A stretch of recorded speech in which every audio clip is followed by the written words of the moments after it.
अगर आप अपने डॉक्टर को विश्वास करते हो तो इसका मतलब जो किताबें उन्होंने पढ़ी हैं उनको भी आप विश्वास करोगे, वो भी आप मानोगे कि हाँ जो वहाँ पर लिखा है वो सच है।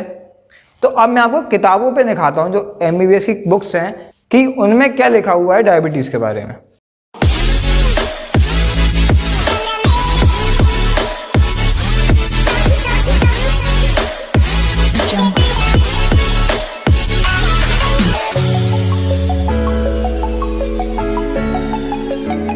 तो ये किताब है लेनिंजर प्रिंसिपल्स ऑफ बायोकेमिस्ट्री। ये सबसे हाईएस्ट औहदे की किताब है बायोकेमिस्ट्री सब्जेक्ट की, जो कि एक फर्स्ट ईयर MBBS का सब्जेक्ट है। इससे ऊपर कोई किताब नहीं है इस पूरी दुनिया में। इसमें मैं आपको ले जाता हूं तो इसमें भी साफ साफ लिखा हुआ है कि these excess fatty acid enter liver and muscle cell where they are converted to tag that accumulate as lipid droplet. This ectopic deposition of tag lead to insulin insensitivity in liver and muscle, the hallmark of type 2 diabetes। मतलब कि ये भी क्या कर रहे हैं कि साफ साफ इन्होंने अपनी भाषा में लिखा है कि जो फ्री फैटी एसिड है, जो ट्राइसल्ग्लिसरॉल है, वो जो है टाइप 2 डायबिटीज़ का फॉर्मेशन करता है। तो अब आपको धीरे धीरे समझ में आ रहा होगा कि डायबिटीज़ का जो कॉज है वो कार्बोहाइड्रेट नहीं है, वो फैट है। फैट अगर आप ज़्यादा खा रहे हो तो आपको डायबिटीज़ होने के काफ़ी ज़्यादा चांसेस है। इवन आपको डायबिटीज़ फैट खाने की वजह से ही होती है। ये आप अब धीरे धीरे समझ पा रहे होंगे। मैं आपको थोड़ी और स्टडीज दिखाऊंगा आपका ट्रस्ट बिल्डअप करने के लिए, क्योंकि मैं ये नहीं चाहता हूँ कि आप इसको ऐसे देखें कि भाई ये क्या बात हो रही है, ऐसा तो कोई डॉक्टर बताता नहीं है। तो मैं आपको पूरा दिखा दूंगा कि आपको मानना ही पड़ेगा जो मैं कह रहा हूँ। सो ये जो है मैकेनिज्म है जिस वजह से टाइप 2 डायबिटीज़ होती है, इंसुलिन इंसेंसिटिविटी होती है। इसमें आप देखोगे तो मतलब ये फैट फ्री फैटी एसिड लिखा हुआ है। आप साफ साफ अगर आप MBBS स्टूडेंट हो या तो आप समझ ही पाओगे इसको। अगर आप डायबिटीज़ पेशेंट हो तो आपको हाँ थोड़ा हार्ड लगेगा, पर फिर भी मैंने दिखा दिया। सो जैसे आप लोगों को पता होगा कि मेनली डायबिटीज़ होती क्यों है, इंसुलिन इंसेंसिटिविटी की वजह से। मतलब कि जो इंसुलिन हमारी बॉडी में बन रही है वो अपना काम नहीं कर पा रही है। क्यों? क्योंकि फैट डिपॉजिट हो गया है, एक्टोपिक फैट डिपोजिशन हो गया हमारे सेल्स के ऊपर, जिस वजह से वो इंसुलिन काम नहीं कर पा रहा है।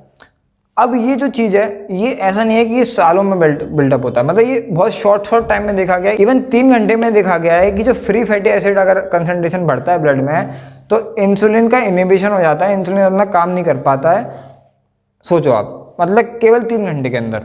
मतलब आपने आज जो खाना खाया है, आप जो आज खाना खाने वाले हो, वो डिसाइड करेगा आज की आज ही कि आपकी डायबिटीज़ बढ़नी है या नहीं बढ़नी है। एक और स्टडी हुई है जिसमें ये कंक्लूजन था कि studies in human clearly demonstrated that free fatty acid directly inhibit glucose transport and phosphorylation in skeletal muscles which is mainly responsible for glucose disposal under insulin stimulated condition and for impaired glucose uptake in insulin resistant states such as obesity and type 2 diabetes mellitus.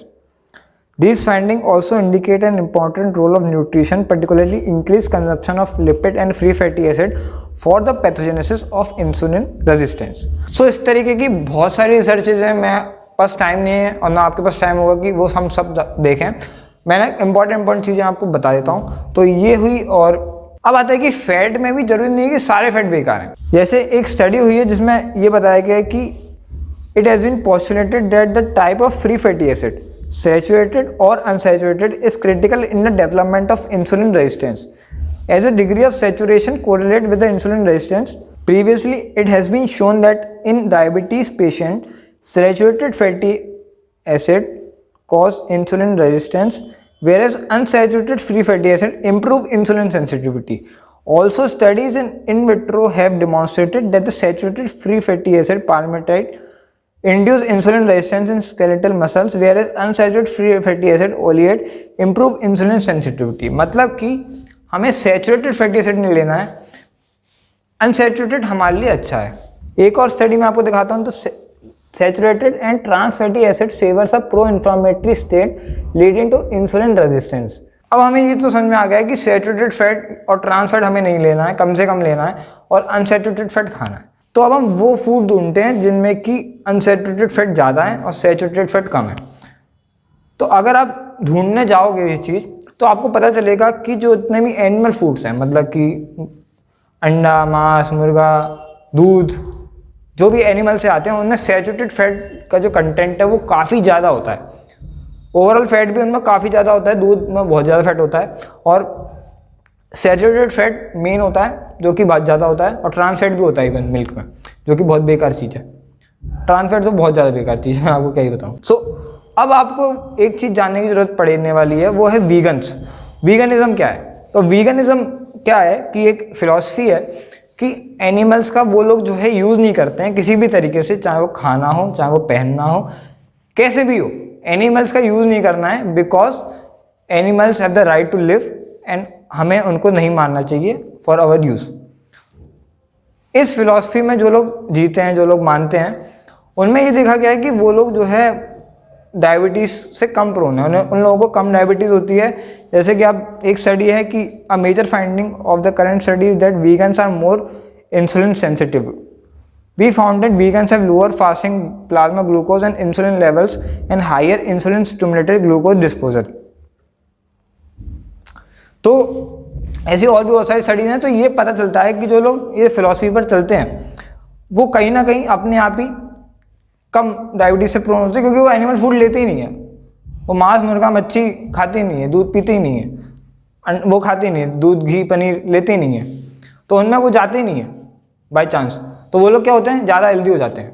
सो अब वो time आ गया है जब मैं आपसे थोड़ा सा bold बात करूँ, क्योंकि अभी तक तो मैं आपसे प्यार प्यार से बात कर रहा था, पर अब थोड़ा हम चीज़ें तोड़ते हैं। तो हम पहले आपके मिथ्स जो हैं वो मैं अब आपके तोड़ने वाला हूँ। अभी जो है मेडिकल साइंस में वेल एस्टेब्लिश्ड है कि access fat is a cause of diabetes. Many other studies have proven that a high carbohydrate and low fat diet can reverse diabetes in patients. ये मैं आपको बता चुका हूँ। But in all public even doctor still believe that diabetes patient should be given a low carbohydrate diet which is totally wrong. मैंने आज तक किसी एक डॉक्टर को ये बोलते हुए नहीं देखा है कि भाई लोग हाई कार्बोहाइड्रेट डाइट लो, फल खाओ, आम खाओ, सब्जियां खाओ, आपकी डायबिटीज़ ठीक हो जाएगी। मैंने ये सुने हुए देखा है कि किसी को फल तो खाने ही नहीं है, मीठे होते हैं, अब वो चीज़ें खाओ जो कि मीठी ना हो। मोस्टली डॉक्टर्स ये बात करते हैं। मुझे नहीं पता है क्यों ऐसा वो लोग करते हैं, मुझे कोई आइडिया नहीं है, पता नहीं, पर ऐसा होता है। मेरे को बड़ा बुरा लगता है क्योंकि मैं कुछ और पढ़ रहा हूँ। मैंने न्यूट्रिशन पे कोर्स कर रखा है कॉर्नेल यूनिवर्सिटी से, प्लांट बेस्ड न्यूट्रिशन के ऊपर। वहाँ से ही मैं काफ़ी सारी ये स्टडीज़ मेनली वहीं से लेकर के आया हूँ। तो वहाँ पर जो भी वर्ल्ड क्लास डॉक्टर्स हैं जो कि लाइफस्टाइल डिजीज़ेस के ऊपर काम कर रहे हैं, जैसे कि डीन ऑर्निश हो गए, हमारे एसल्टन सर हो गए, और हमारे जो है माइकल ग्रेगर हो गए, और बहुत सारे जैसे कॉलिन कैम्पबेल हैं जो कैंसर पे ऊपर काम कर रहे हैं, माइकल ग्रेगर डायबिटीज़ के ऊपर काम करते हैं, और भी बहुत सारे, मैं नाम भूल रहा हूँ, मेरे को याद नहीं है। तो उन लोगों ने वहाँ पर लेक्चर दे रखे थे और मैंने उनके अटेंड करे हैं। तो मतलब काफ़ी इन्फॉर्मेटिव मोस्ट ऑफ द चीज़ें जो हैं उनने जो मेरे को बताई वही मैं आपको बता रहा हूँ। ये स्टडीज़ वगैरह वो उन्होंने ही मेरे को बताया और मैं आपको बता रहा हूँ आज। तो जहाँ तक मेरे को समझ में आता है कि ऐसा क्यों है कि हमारे यहाँ जितने भी डॉक्टर्स हैं, जो लोकल मेनली डॉक्टर्स मैंने देखे हैं, वो ये बारे में बात क्यों नहीं करते हैं कि फ़ैट से डायबिटीज़ होती है, आपको फ़ैट बर्न करने की ज़रूरत है, फ़ैट हटाने की ज़रूरत है, अपने खाने से घी तेल हटाने की ज़रूरत है। तो मुझे ऐसा लगता है कि वो लोग एक मेडिकल कल्चर में जी रहे हैं। देखो, मेडिकल साइंस अलग है, मेडिकल कल्चर अलग है। जैसे कि मेडिकल कॉलेज में रैगिंग होती है,